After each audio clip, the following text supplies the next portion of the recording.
Hey guys, it's COREROSS and welcome to 6 News. Today we have the patch notes for Year 10 Season 4.1, so the first patch of this season. Now this does have a balancing change. This is very unusual for a 0.1 patch, but it will not be going forward. Next year they plan to do 3 balancing patches per season, and this is essentially a little teaser of that going forward.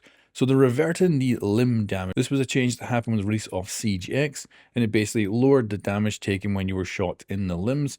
Great for shield operators, but with the feedback they've got, they decided to revert this.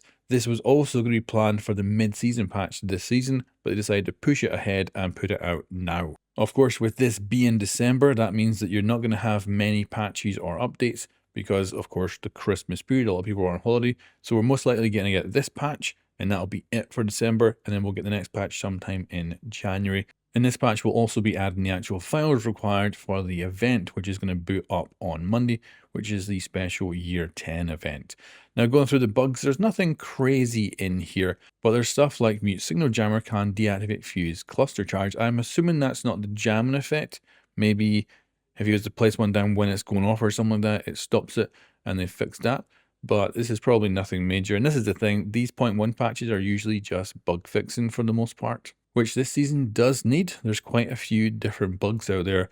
However, once this patch is out, I'm planning on probably doing my very first rank session this weekend for the new season and hopefully having a good time.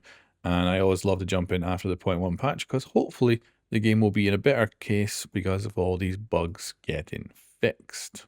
And this here, I think, is one of the more embarrassing bugs when the new weapon, which is behind the battle pass right now, it will be available to everyone later. It was causing people to crash if they didn't have the battle pass, which I think is absolutely hilarious that if you didn't pay, you crashed. And that's just hilarious. So kind of a don't pay to even be able to play the game. But that's it, guys. That's the 0.1 patch for this season. Relatively simple, nice bug fixing patch with a surprise little balancing change in there. But this will be a teaser for stuff going forward, as these patches might have balancing going forward into year 11. Anyway, guys, thanks for watching, and I'll catch you next time.